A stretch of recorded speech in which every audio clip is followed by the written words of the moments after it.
Assalamualaikum warahmatullahi wabarakatuh. Jumpa lagi kita di Mawannya channel YouTube ini. Adik sana cerita rakyat Bengkulu, apa kabar?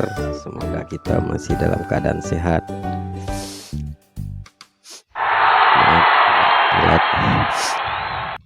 Jadi adik sana sahabat Mawan channel YouTube cerita rakyat Bengkulu, sebelum mulai saya ingatkan kembali, jangan lupa tekan tombol subscribe-nya, tombol loncengnya, like, serta komennya. Untuk adik sana sahabat channel Mawan bisa tidak ketinggalan di video-video saya selanjutnya. Baik adik sana Mawan channel YouTube, banyak pertanyaan yang masuk ke saya tentang seputaran Pilkada 2024, yaitu dalam hal ini pemilihan wali kota dan wakil wali kota Bengkulu di 2024 mendatang. Jadi ada pertanyaan yang ditujukan kepada saya, bagaimana peluang calon kepala daerah yang melalui jalur perseorangan atau melalui jalur independen. Jadi langsung saja saya jawab, peluang dari jalur independen yang akan maju di pemilihan wali kota dan wakil wali kota 2024 mendatang, saya kira peluangnya tidak terlalu besar untuk memenangkan pertarungan tersebut. Kenapa demikian? Karena dari hasil pengalaman kita sebelumnya di pemilihan wali kota dan wakil wali kota Bengkulu di tahun 2019 itu ada juga yang maju melalui jalur independen, tetapi hasilnya tidak menang atau tidak berhasil. Jadi bagaimana dengan di tahun 2024 nanti peluangnya? Ya saya jawab, peluangnya ada tetapi tidak begitu besar dibandingkan dengan jalur partai politik. Mengapa demikian? Jadi adik sana sahabat Mawan channel YouTube ini, menurut saya pribadi bahwa di kota Bengkulu ini masih didominasi oleh para calon-calon kepala daerah melalui jalur partai politik. Tetapi hal itu bukan saya mau mengecilkan semangat yang ingin maju melalui jalur independen atau memadamkan semangat, bukan. Jadi maksud saya gini, untuk khusus jalur perseorangan atau jalur independen itu harus bekerja 2 kali lipat maksimal dibandingkan dengan jalur parpol. Kenapa demikian? Seperti yang kita ketahui bahwa jalur independen ini adalah sosok yang maju melalui pengumpulan KTP atau surat dukungan langsung dari warga kota Bengkulu sebagai syarat atau sebagai memenuhi syarat persyaratan di KPU. Jadi dia harus bekerja lebih optimal lagi dibandingkan dengan pasangan calon dari partai politik. Tetapi walaupun demikian, saya kira ada 3 modal penting yang dimiliki oleh jalur independen ini, dan apabila disimak ataupun diikuti, maka ini menjadi kekuatan besar dari calon independen ini. Jadi apa itu 3 modal keuntungan dari jalur perseorangan ini? Saya akan coba bercerita atau membahasnya satu persatu. Yang pertama saya kira tentang yang ke satu, keuntungan yang dimiliki oleh pasangan calon perseorangan ini adalah tingkat kepercayaan masyarakat atau tingkat kepuasan warga ini terhadap partai politik yang semakin lama semakin menurun. Hal ini disebabkan oleh banyaknya kader-kader, oknum-oknum dari partai politik ini yang tersandung kasus, yang kena OTT, terkandung kasus korupsi, dan banyak lagi. Jadi sehingga warga ini sudah boleh dikatakan sudah menurun tingkat kepuasannya terhadap kinerja kepala daerah melalui jalur parpol ini, walaupun tidak seluruhnya.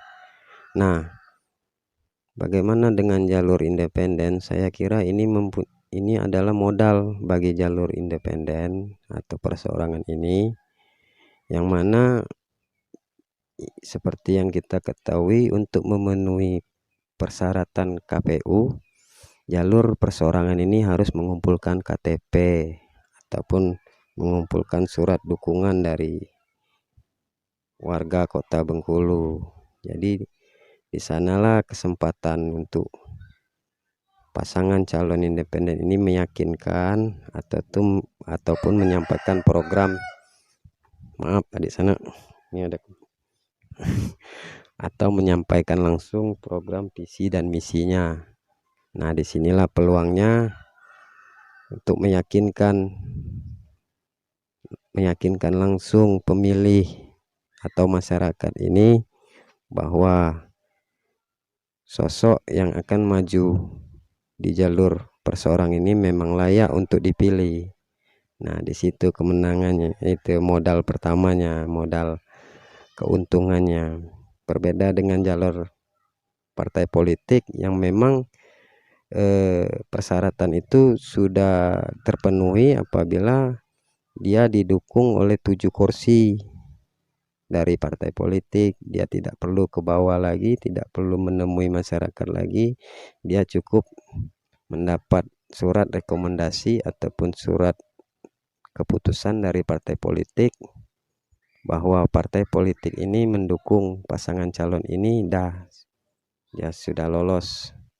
Nah, itu salah satu modal yang dimiliki oleh pasangan independen. Jadi memang harus kerja lebih maksimal dan optimal untuk mengumpulkan KTP dan meyakinkan masyarakat. Yang kedua, saya kira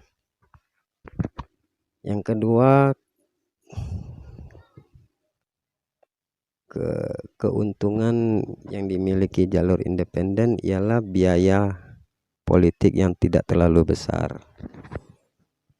atau kos politik yang dikeluarkan saya kira tidak terlalu besar dibandingkan dengan kos politik melalui jalur partai politik. Mengapa demikian?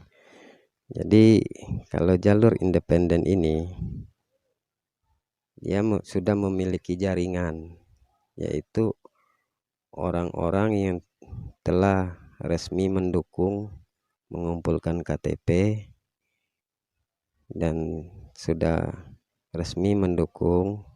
Nah, di sana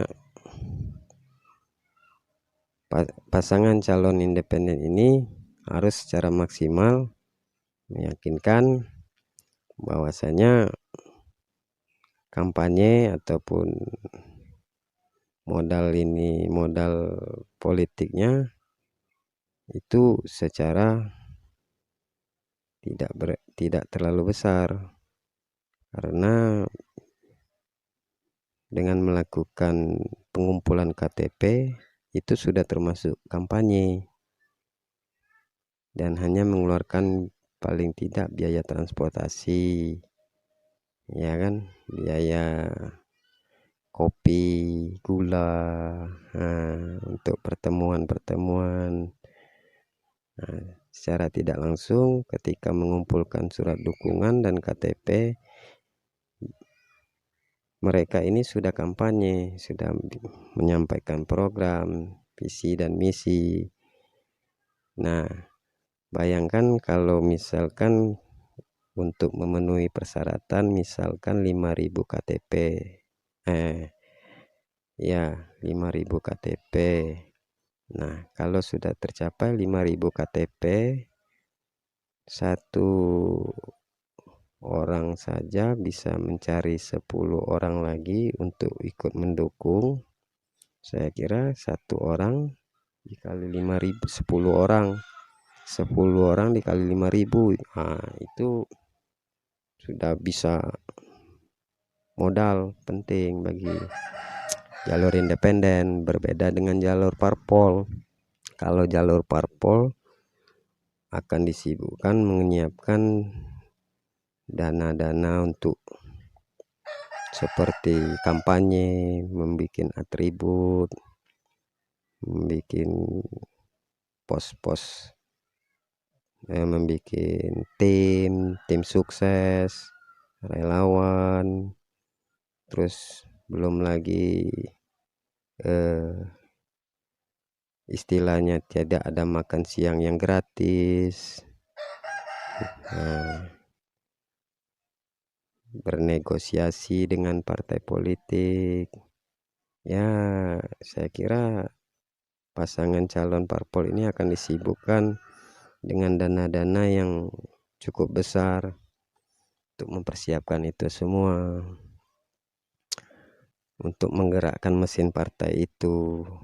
Nah, jadi saya kira yang kedua, biaya ataupun kos politik yang dikeluari oleh pasangan jalur independen ini tidak sebesar, tidak terlalu besar dibandingkan jalur parpol.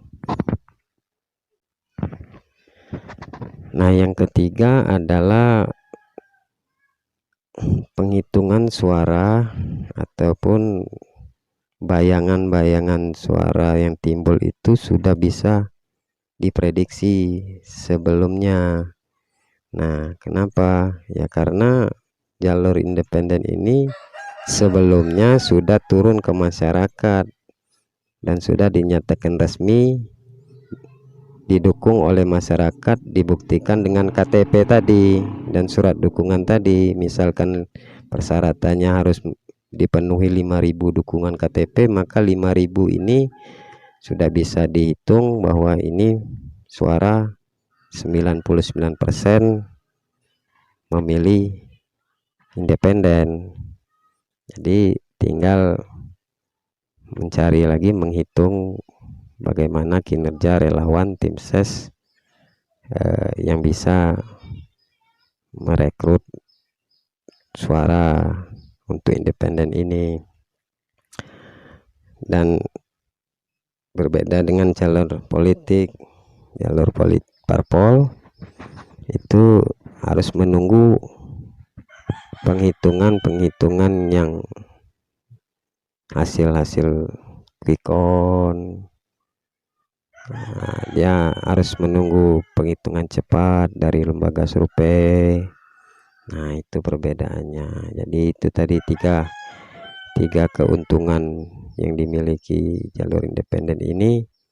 Nah, apabila dimanfaati secara optimal dan maksimal, yang insya Allah bisa membantu untuk memenangkan atau mewujudkan tujuan dari independen. Tetapi di samping itu semua, saya katakan itulah tadi perlu kinerja yang lebih maksimal atau yang 2 kali lipat dari parpol, dari pasangan dari jalur parpol, karena jalur independen ini harus mempunyai sosok yang popularitas, elektabilitas serta integritas. Jadi masyarakat yakin dan tidak ragu untuk memberikan dukungan kepada pasangan calon ini. Jadi begitulah saya kira peluangnya untuk jalur independen. Dan bagi Anda yang berminat untuk jalur independen maju dalam pemilihan wali kota mendatang, saya sarankan waktu yang tepat untuk persiapannya adalah 3 tahun sebelum pemilihan. Nah, jadi selama 3 tahun ini manfaatkan secara maksimal untuk membangun popularitas, elektabilitas, serta integritas. Maka dengan demikian masyarakat akan yakin bahwa sosok calon independen ini adalah simbol perwakilan memang aspirasi dari masyarakat. Baik adik sanak warga Kota Bengkulu, saya kira itu saja jawaban saya tentang peluang dari jalur independen dalam rangka menuju Pilkada 2024 mendatang. Oke adik sanak, sahabat Mawan Channel YouTube dimanapun berada, saya kira demikian video kali ini. Kita jumpa lagi di video-video selanjutnya yang bermanfaat, dan jangan lupa subscribe, like, dan komennya. Saya akhiri, mohon maaf apabila ada kata-kata yang salah. Wabillahi taufik wal hidayah. Wassalamualaikum warahmatullahi wabarakatuh. Salam CRB Apo Cerito.